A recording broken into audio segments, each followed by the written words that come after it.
Hello, Zulf Lawen, marhaba bikoum dans ce tout nouveau podcast Amachach produit par l'agence Amachal. Je suis Wardia, consultante en communication et animatrice de ce nouveau rendez-vous qui j'espère vous plaira et vous éclairera sur le monde professionnel. Comme vous avez pu l'entendre en introduction, nous allons accueillir au fil des semaines des professionnels de la com, du digital, du web, pour répondre à des questions pratiques et même répondre aux questions que vous vous posez au sujet des métiers d'aujourd'hui. Déjà le 4e épisode d'Amachach et aujourd'hui j'accueille Redouane Hamou. Bonjour Redouane. Bonjour Wardia, bonjour Amachach, auditeur et auditrice d'Amachach et bonjour Amachal Agency, merci beaucoup. Merci à toi d'avoir accepté de te prêter au jeu de l'interview. Écoute, un grand honneur de faire partie de cette saison 1 et de faire le numéro 4 d'Amachach. Déjà 4 épisodes. Oui, ça va vite. Moi je suis les épisodes qui sortent et je suis très très heureux d'être sur le 4e. Eh ben, on est heureux aussi de t'avoir. Aujourd'hui, on va parler d'un sujet avec toi qui prête un peu à débat, surtout ces 2 dernières années, puisqu'on va parler de e-commerce. Mais avant de commencer, le rituel veut que ce soit l'invité qui se présente. Donc, شكون انت Redouane Hamou واش دير في حياتك؟ Redouane Hamou, je suis un couteau suisse. Mais algérien. Ouais, un couteau algérien. Un couteau algérien un petit peu dans la com. Je fais beaucoup de marketing. J'en ai fait sur différents paliers, dans différents cœurs de métier, des médias, anciennement animateur de radio, entrepreneur avec quelques projets, dont actuellement le salon du e-commerce. On va en parler et des services en ligne et un coworking space qui tourne plutôt pas mal. Eh ben, pourvu que ça dure. Espérons. Alors, avant d'entrer dans le vif du sujet et parler e-commerce, on devrait peut-être remercier le Covid, pour l'accélération du processus de digitalisation. Oui, c'est un peu le cas, ouais, c'est un peu le cas. Covid a changé un petit peu la donne. Je le disais très souvent quand on me pose cette question que ce qu'il a changé, c'est le regard que portaient les commerçants sur le e-commerce. Parce qu'en gros, on a une génération qui est habituée au e-commerce, qui a commencé à l'utiliser. C'est vraiment elle qui l'a implémenté. Mais les retardataires, quelque part, ceux qui ne se prêtaient pas au jeu, c'était les commerçants traditionnels. Et avec la période Covid, donc eux-mêmes se sont retrouvés en manque de clients, de possibilités de vente. Il y en avait qui étaient totalement fermés, d'autres qui devaient ouvrir quelques heures par jour. Et eux ont commencé à chercher une nouvelle vitrine. Et c'est ce qui pouvait leur permettre de continuer à exister en tant que commerçants. C'était un petit peu le e-commerce, la vente avec livraison, etc. Et eux ont commencé donc à adopter ce nouveau canal de distribution. Et ça a donné le boom que c'est aujourd'hui. Alors justement, le e-commerce on va dire que ça se cherche encore. C'est un e-commerce très réseau social, puisque la plupart, beaucoup de ventes se font via les marketplaces et en direct via les réseaux sociaux qu'on connaît. Bon, il y a un début à tout, mais selon toi, quels sont les leviers qu'on devrait activer pour faire bouger les choses? Bon, le Covid, il est venu donner un petit coup de pied dans la fourmilière. Après, voilà, la vente en ligne, c'est pas forcément de la vente où je commande via Instagram et que je reçois mon produit. En fait, on a parfois tendance à se dire que ce n'est pas du e-commerce ou ce n'est pas parfait comme e-commerce juste parce que ça ne ressemble pas à d'autres e-commerce. Et moi, je trouve que l'entrepreneur algérien qui est sur du e-commerce actuellement est un entrepreneur intelligent. Il s'adapte à son public cible, il s'adapte à ses prospects, à sa clientèle. Et il se dit, si mon client fait comme ça ou veut acheter comme ça, c'est comme ça que je vais lui vendre. Le jour où l'acheteur en ligne va se dire, non, je n'achète plus sur les réseaux sociaux, mais j'achète seulement sur des plateformes, seulement avec du paiement électronique, etc. Ce jour-là, le commerçant, il va forcément se mettre au standard. Mais tant qu'il n'y a pas une demande, moi je les trouve très intelligents à ne pas s'encombrer forcément avec des frais pour ouvrir un site internet, etc. Bien que ça soit une norme. Oui. Mais je trouve que le commerçant algérien est intelligent dans la mesure où il répond à une demande. Le jour où cette demande va changer, où elle va évoluer, il sera forcément lui aussi sur les standards. Oui, tout à fait. Et si tu devais décrire le secteur du e-commerce en 3 mots, Fidzaïa, tu dirais quoi? En 3 mots, je dirais croissant, je dirais efficace et je dirais pluriel aussi parce qu'il y a une multitude de manières de vendre en ligne, il y a une multitude de profils de vendeurs et d'acheteurs en ligne Et sincèrement, moi, je trouve qu'il est pluriel et très efficace. Alors justement, tu as dit le mot croissant. J'ai voulu reprendre une petite stat que j'ai lue il n'y a pas très longtemps.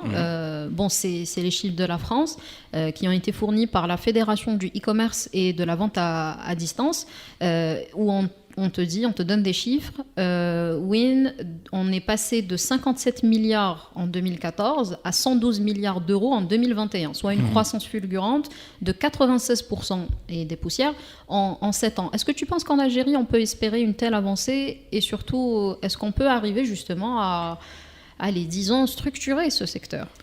Écoute, oui. Je pense qu'on est en plein dedans, peut-être pas en termes de volume budgétaire dont tu viens de parler, mais plutôt en termes de volume commande. C'est croissant, mais c'est aussi très fort actuellement, c'est très puissant. Le volume de commandes. On n'a malheureusement pas les mêmes données, parce qu'on n'a pas un peu la même relation avec les banques, la même relation avec le système monétaire pour avoir les bonnes données pour fournir ce genre de chiffres.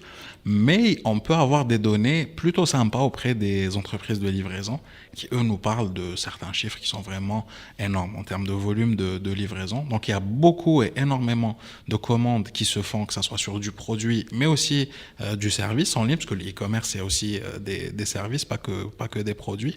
Et en parlant de structuration, on va dire que c'est un secteur d'activité qui s'est structuré un petit peu de lui-même. Il a déjà sa structure, il a déjà ses acteurs forts, il a déjà un petit peu ses normes, mais une structuration, oui, peut arriver, et elle arrivera sûrement avec des lois e-commerce, forcément, qui protégeront et l'acheteur et le vendeur, bien que la réputation se suffit à elle-même, en fait. Il y a beaucoup d'acteurs de vente en ligne qui font que ça. Oui. Ils font que de la vente en ligne. Une erreur. Parfois, une erreur, un petit partage sur un groupe, un bad buzz, un coup de gueule, c'est toute une réputation qui est ruinée. Donc, j'ai vraiment l'impression qu'ils font très, très attention à ça. Donc, quelque part, il est en train de se cadrer de lui-même, mais forcément, un cadre juridique, une structure sera aussi la bienvenue. Effectivement. De toute façon, chaque secteur, chaque évolution de marché doit être cadrée. Je reviens un petit peu à un détail qu'on a juste effleuré comme ça, mais on va y revenir. C'est qu'on a une grosse problématique liée au paiement. Bon, on fait du cash on delivery, ok, on a réussi à s'adapter, c'est cool. Mais c'est vrai que les gens ont du mal à utiliser leur CIB ou leur carte d'Ahabia. Oui, on te dit, oui, j'ai pas confiance, etc. Sachant que ce n'est pas que du côté du consommateur, mais c'est parfois aussi un blocage du côté du vendeur. Sauf qu'à un moment donné, si on veut faire évoluer les choses, parce que logiquement, quitte qu'on entrepreneur, ok, tu t'adaptes, comme tu dis, je réponds aux besoins du consommateur à la livraison, il n'y a pas de problème. Mais à un moment donné, il faut avoir une vision aussi en tant qu'entrepreneur. Est-ce que je veux rester sur Instagram à vendre via ma page et je suis tranquille, ou là, est-ce que demain, j'ai l'ambition d'avoir un site internet, comme tu le disais tout à l'heure, et de devenir une vraie boutique en ligne? Donc, le blocage et la mise en confiance, comment on peut l'activer? Moi, en fait, Wardia, j'ai aucun parti pris quand je parle de ce genre de sujet. Oui. Je ne peux pas conditionner la réussite d'un e-commerce par le paiement électronique parce que je trouve que la version la plus confortable reste le cash on delivery. Oui. Aussi, c'est une question mais c'est de vision confortable. Aussi. C'est très confortable et c'est ce qui protège le mieux. Quelque part, un acheteur, on a l'habitude de se dire que c'est le paiement électronique qui va produire ou qui va poser une structure, qui va poser des bases. Mais quoi de plus confortable et plus sécurisant que le fait de recevoir un produit, de le vérifier et de se dire non, finalement il n'est pas conforme, je le prends pas. Oui. Il n'y a pas plus sûr en fait que faire ça. Oui, mais si on construit les choses bien, on peut le faire aussi, même si on paye avec une carte. Oui, je suis tout à fait d'accord. Mais comme je t'ai dit, je n'ai pas de parti pris. Oui. Quand tu me dis, par exemple, évoluer, c'est avoir un site internet. Je me déconstruis aussi. Je déconstruis un petit peu la situation. On le sait, aujourd'hui, on a plus tendance à faire confiance à un compte Instagram avec 200 000 personnes qui le suivent qu'à un site internet simplement référencé sur Google. Donc, quelque part, j'aimerais que les gens déconstruisent un petit peu les conditions ou les normes qu'ils s'imposent un petit peu à eux-mêmes et se disent comment améliorer là où il y a une problématique. Parce que généralement, on a des observateurs de cet écosystème qui posent des problématiques qui n'appartiennent pas forcément au secteur d'activité, qui appartiennent peut-être à d'autres normes. On va dire que ce sont les financiers qui vont se dire le paiement électronique est la norme du commerce. Oui. On va se dire que ce sont les juristes qui vont se dire c'est une loi de protection des consommateurs qui est la bonne norme, etc. etc. Mais plus on va détailler ça avec les vrais acteurs du système, ou de l'écosystème, pardon, plus on va se dire que les problématiques sont autres. On a toujours parlé du fait que le consommateur en ligne n'était pas assez protégé. Au final, on a vu que c'était le vendeur qui n'était pas assez protégé. Personne ne peut protéger un vendeur si lui, il envoie une marchandise et qu'il n'y a pas un client en face qui va répondre au téléphone. Du coup, ici, le paiement électronique, il va protéger le vendeur plus que le consommateur. Oui, voilà. Donc, quelque part, il y a des conditions comme ça qu'on se met qui sont obstacles à l'une ou autre partie et qui sont confortables pour l'une ou l'autre partie.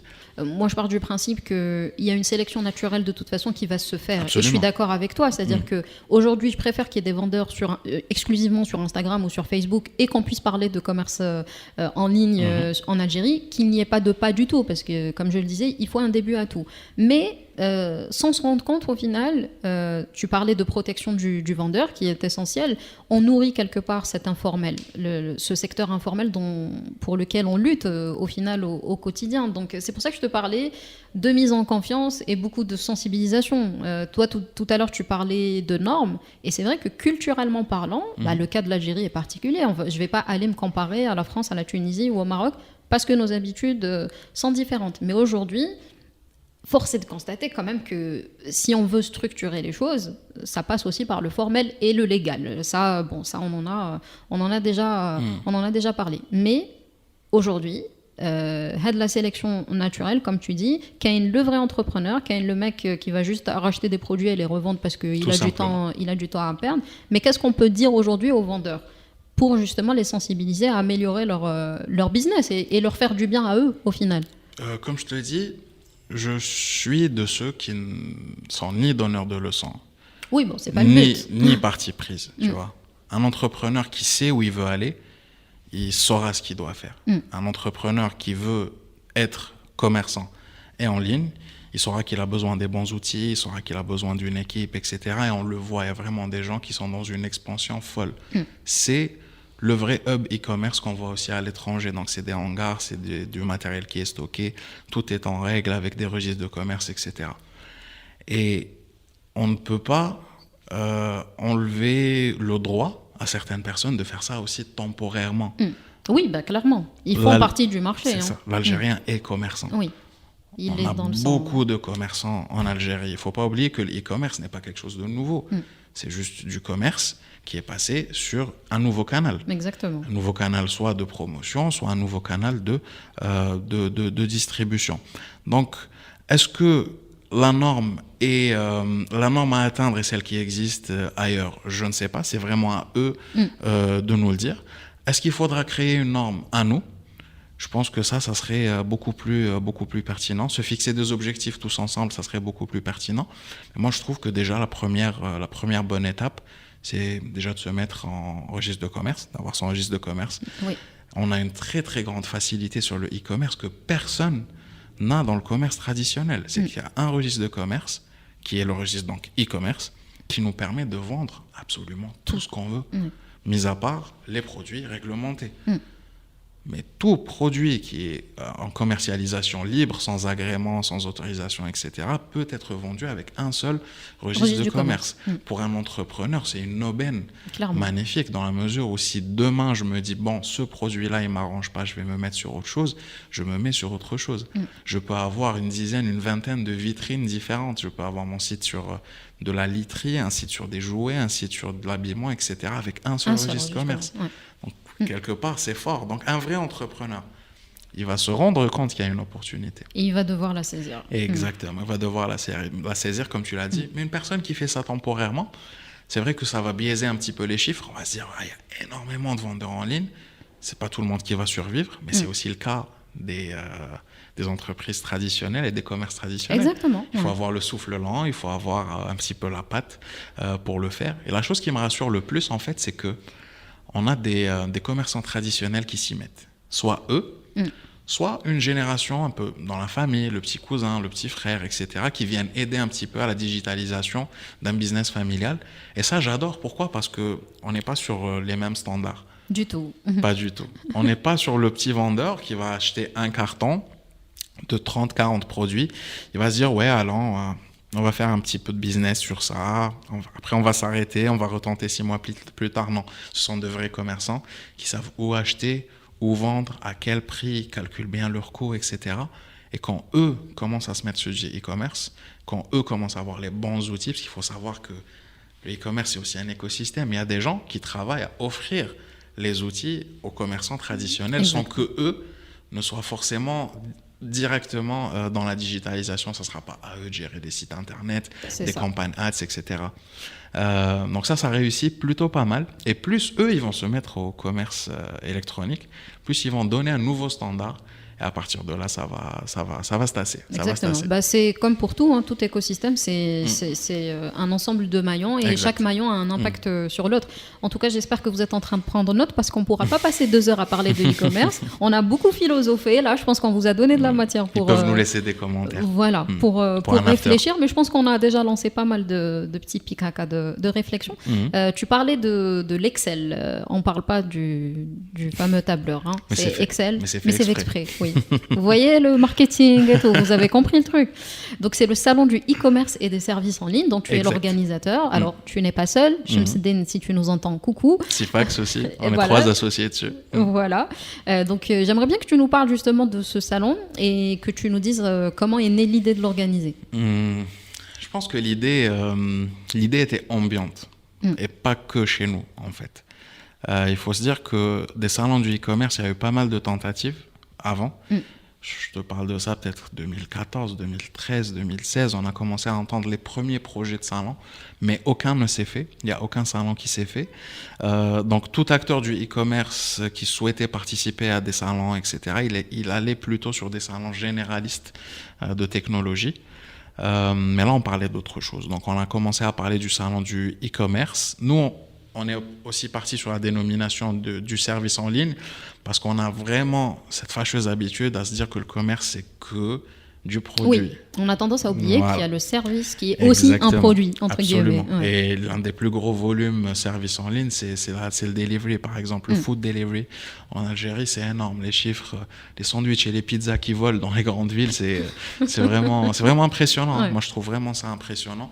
Et c'est un des premiers créateurs d'emplois un petit peu modernes. Il y avait le community management, les call centers, maintenant c'est les livreurs. Ouais, on en a à chaque coin de rue, un jeune qui arrive à travailler avec son scooter, etc., qui sort un peu de la précarité grâce à son premier emploi. Moi je trouve ça génial, ça s'est créé comme ça, une grosse dynamique. Donc voilà, donc c'est les services en ligne. Du coup, ce salon se devait d'exister dans la mesure où les acteurs e-commerce commençaient à se faire grands, puissants, nombreux. Donc, ils avaient besoin aussi d'un endroit où se rencontrer, où se challenger et où rencontrer leur public. Du coup, l'idée du salon, comme je te l'ai dit, elle était forcément ambiante, elle était dans les esprits de beaucoup d'organisateurs de salons, etc. Mais elle n'est jamais sortie des salons généralistes. Nous, on s'est réunis, donc on s'est dit, il va falloir qu'on se mette sur une niche. Et c'était le e-commerce et les services en ligne. On était très contents que ce salon ait trouvé son public, que ce soit auprès des entreprises ou des visiteurs. Et d'ailleurs, c'est là où nous, on a appris à déconstruire un petit peu l'idéal du e-commerce. Oui. Parce que généralement, on parle de salons professionnels, donc du B2B, ou de salons grand public qui sont accessibles à tout le monde. Nous, on a pu constater une nouvelle catégorie, c'est ce que j'appelle le public professionnel, qui ne sont pas des entreprises, qui ne sont pas des particuliers, qui ont des activités commerciales, mais qui ne sont pas encore sur le circuit entrepreneurial ou le circuit légal. D'accord. Et ce sont des personnes qui ont énormément de volume, commandes, e-commerce, ils s'en sortent plutôt pas mal, ils sont sur les réseaux sociaux, etc. Et eux, c'est un public professionnel. Donc, il n'est pas entreprise, il ne changera pas de carte visite, il ne parlera pas le jargon. Entreprise, il ne se présentera pas comme le DG de quelque chose, mais c'est quelqu'un qui est un acteur économique. Et grâce à ce salon, on en a vu pas mal qui, eux, ont décidé de se mettre sur la voie légale, de créer des registres de commerce, etc. Dans la mesure où ils se sont dit, bon, Moi, aujourd'hui, je me suffis. Je me fais un salaire confortable grâce à mon activité. Mais là, il faut upgrader. Oui, c'est ça. Tu en parlais tout à l'heure, la sélection naturelle. Si on est entrepreneur, on se dit, je vais rentrer sur le circuit légal. Donc, je vais avoir mon registre commerce, je vais avoir des papiers, je vais être reconnu comme étant un commerçant ou un entrepreneur, etc. C'est un peu d'ego dedans. Ouais. On va se dire, OK, là, je suis éligible sur les banques, je peux créer mon compte, je peux avoir ma sécurité sociale, etc. C'est là que la vision commence à changer et ils ont croisé ces opportunités-là au salon. Je ne vais pas dire grâce au salon parce que l'information est disponible partout aujourd'hui, mais l'Algérien, il est très concret. Il est concret. Il aime bien il aime rencontrer, exactement. Il aime rencontrer. On aime toujours le papier, on aime toujours voir un flyer, le lire, rencontrer la personne. Parfois, on est là juste pour vérifier une information. Exactement. Quand on est dans un salon, il y a quelqu'un qui vient et nous dit « J'ai vu sur votre site et sur votre page ceci et cela, je suis venu vérifier si c'était vrai. » Il préfère avoir... lui-même juger. C'est ça. Il veut en juger de lui-même, il veut avoir l'aval de la personne en direct. Oui, monsieur, c'est comme ça, c'est comme ça. Et puis, il y a une nécessité peut-être de se rassurer aussi qu'il y a les bons acteurs avec lesquels s'entourer. Je dis n'importe quoi, je suis artisane, je fabrique quelque chose dans mon laboratoire. Et en allant à ce salon, je me dis, il y a tel acteur qui peut distribuer, il y a tel acteur qui peut faire ça pour moi. Et là, je me dis, OK, donc si eux l'ont fait, moi aussi, je dois me mettre dans les clous. Et finalement, je suis bien entourée, ça se passe bien. Et c'est là que ce fameux... qu'on arrive justement à upgrader. Quel a été le bilan de ce premier salon, justement ? Parce que, alors, il y a eu un engouement énorme, parce que justement, ces 2 dernières années, il y a eu ce bouleversement qu'on a connu. Mais on a senti aussi que certaines personnes étaient plus en observation. C'est-à-dire que c'est des personnes qui n'ont pas forcément osé prendre un stand, mais qui ont été là parce qu'elles se sont dit, tiens, je vais voir ce que c'est trop bizarre qu'il y ait autant d'acteurs. Et du coup, ils sont venus un petit peu en observateur. Et c'est ce qui nous a fait très plaisir dans la mesure où il était très compliqué pour une entreprise ou un acteur économique de faire confiance à une première édition. Qu'on se le dise. Nous-mêmes, on le savait, qu'une première édition, ça allait être un petit peu compliqué, mais quand même, il y a eu beaucoup de répondants. On a pu remplir notre pavillon, on avait plus de 60 exposants, plus de 24 000 visiteurs. Énorme. C'est énorme pour un salon de niche et ça fait longtemps qu'on n'a pas eu ce genre de chiffres. On est passé, autant pour une période Covid, c'était compliqué pour le commerce, mais pour l'événementiel, c'était de la diète. C'était passé à zéro, il n'y avait rien. Il n'y avait plus d'événements, il n'y avait plus de gros salons et c'était le premier gros salon après la période Covid. On était très heureux de voir tout ce monde se croiser. Comme tu l'as dit, il y a eu des entreprises qui n'ont pas... c'est pas un risque, mais qui n'ont pas forcément marché sur le concept, mais qui sont venus. On a été fair-play avec tout le monde, donc même les personnes qui sont pas venues exposer, on a envoyé des invitations à tout le monde pour qu'ils viennent voir cet écosystème se concrétiser quelque part, parce que il est digitalisé. C'est vraiment un écosystème digitalisé. Parfois, on se demande même est-ce que cette entreprise existe ? C'est ça. Ok, je la vois sur les réseaux, je la vois sur son site, etc. Mais est-ce qu'il y a des gens derrière ? Et ils sont venus rencontrer les Jumia, les Wetknis, les Ecosnet qu'ils ont l'habitude de voir qu'en campagne publicitaire. Ils les ont rencontrés. Pour les professionnels, ce dont on est en train de parler, c'est de l'habituel. Oui. Mais pour ce public professionnel dont je t'ai parlé, qui est venu d'un peu partout en Algérie, qui est un peu en isolement parce qu'il fait son petit business en ligne derrière un PC à la maison, etc., il y a beaucoup de personnes qui se sont rendues compte que c'était grand comme écosystème et que chaque élément de cet écosystème comptait. Tu as parlé tout à l'heure de ces personnes qui venaient, qui se disaient « Ah, lui, il peut être mon partenaire, etc. » C'est exactement le parcours qu'on a essayé de dessiner. C'est un parcours où je peux rentrer avec une idée et sortir avec un projet. Je peux rentrer avec un projet, sortir avec des partenaires. Je peux rentrer avec rien du tout, en prendre plein la vue et se dire les gens avancent, moi aussi. Je devrais me lancer. Voilà les personnes avec qui je peux le faire. Tu sais, je vais te dire une chose, Wadia, et tu vas me donner raison. En Algérie... T'as raison. Juste parce que c'était en Algérie. En Algérie, Wadia, l'épicerie, l'épicerie, le bakal, il a plus aidé à la digitalisation que les médecins. Est-ce que ça te donne une idée de là où je veux en venir ? Oui, là, je compte نركب le sujet. Ouais. Alors, je vais t'expliquer le point de vue. La caisse électronique avec logiciel de gestion de stock coûte au minimum 150 000 dinars. Il n'y a pas une supérette qui n'en est pas équipée. Ouais. Une vrai. seule supérette. Si on arrive dans une supérette qui sont une calculatrice, on se dit non, Il y a un truc qui va pas. Je veux pas acheter là. Il y a un problème. On est d'accord ou pas? Un médecin, Un médecin, il y a pas. tu en as vraiment très peu qui sont équipés d'un petit logiciel connecté entre eux et leur assistant, avec la prise de rendez-vous, l'ordonnance qui sort imprimée, etc. etc. On est d'accord sur ça ou pas? Non, ouais, tout à fait. Non, je te rejoins complètement. Mais c'est pour ça que c'est important de garder l'esprit ouvert et d'observer autour de soi. On observe, on déconstruit la chose. Il faut qu'on déconstruise la chose parce que si on ne ressent pas le besoin, si on n'y est pas un petit peu forcé, etc., il se pourrait qu'on ait une réticence à faire les choses. Mais non, si on a envie d'évoluer, si demain, cher docteur qui nous écoute, si vous voulez que vos enfants qui aujourd'hui ont des rêves et qui ont envie de faire de la programmation, qui sont peut-être étudiants en informatique, trouvent des emplois dans 5 ans ou 10 ans, bah, il faut qu'on s'y mette. Ouais. Il faut que ce produit-là, purement algérien, un logiciel de gestion d'officine, un logiciel de gestion de cabinet qui coûte 15 000 dinars, devienne un produit qui soit une nécessité au même titre que le chauffage.